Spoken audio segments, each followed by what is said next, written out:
Remember those old Rankin and Bass films that would air on television during the holiday seasons? Well, it turns out that there is a lost film that was created by the two animators, and it is believed to predate the original Rudolph the Red-Nosed Reindeer film. The footage was said to have been discovered in an abandoned storage unit in Hollywood, which also contained rare stock footage and movie stills from the other well-known Rankin and Bass films. The Super 8 canister was labeled Reindeer, so it was automatically believed to be the original footage taken of Rudolph's famed movie. Knowing that this could be a major artifact in the world of Rankin and Bass, the person who discovered it kept it for themselves, along with an old Super 8 projector. The individual, who I will keep anonymous for reasons I will explain later, viewed the footage while she took notes on every aspect. The following account is a combination of all noted details made about the film. The film begins with the opening title screen scene in the original Rudolph footage. The blizzard gusts etch out the names of those who were most noted for creating the film, including Rankin and Bass. But one detail that I have noticed, which is especially strange for a holiday film, is that there is no audio whatsoever. Not even the sound of the gales could be heard, let alone the holiday music, which sets the mood. When the wind was near the moment of unveiling the title of the film, I already came to the conclusion that Rudolph the Red-Nosed Reindeer was about to appear. But as the wind blew away the snow, the title Randolph the Reindeer appeared, instead of the trademark look of the title that we fans have all come to know. The title appeared in dull block-shaped letters. I then knew at this point that I was viewing an entirely different film.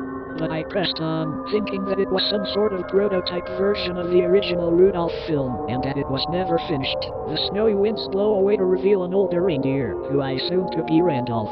But the most unnerving detail about him is that his fur was completely black instead of the brownish hue given to him in the original film. We see him casually walking through the wintry forest, showing no emotions on his face.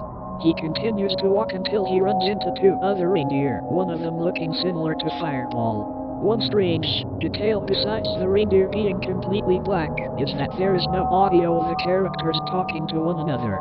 Only the sound of grainy footage can be heard, increasing the terrifying nature of the film. The two reindeer seem to be mocking Randolph, one of few similar traits to the original film.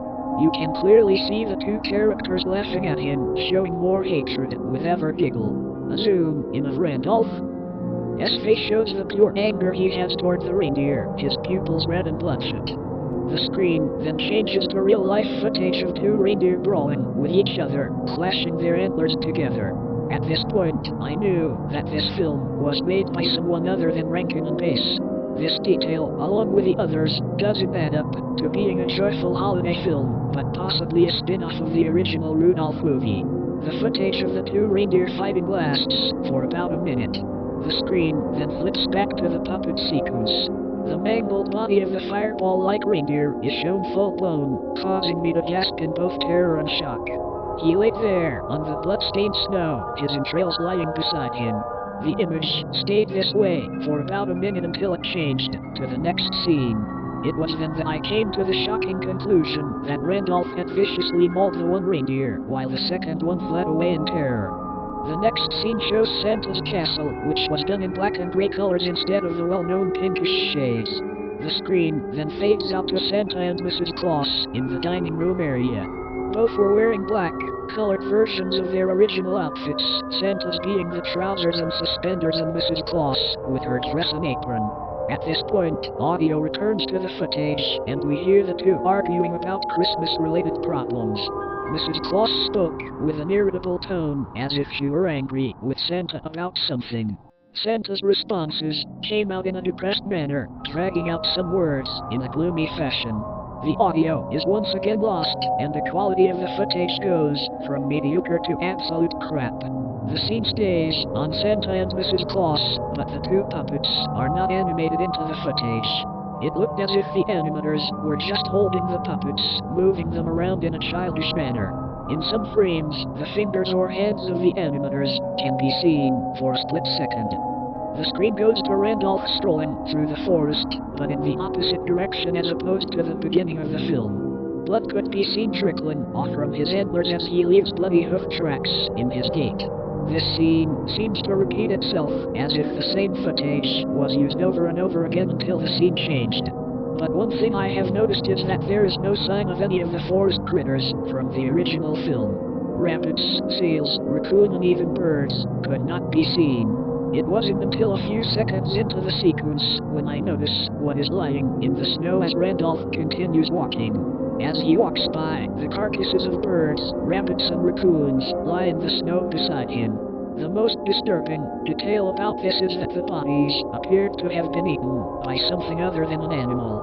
Randolph continues to walk, not stopping even once to notice the bodies beside him. But before the scene changes, I noticed something lying next to the last body on the screen. I rewound the footage and nearly vomited. Lying next to the carcass of the rabbit was a knife and fork, both covered in crimson red blood. The screen fades out to the elf workshop, filled with busy elves building toys.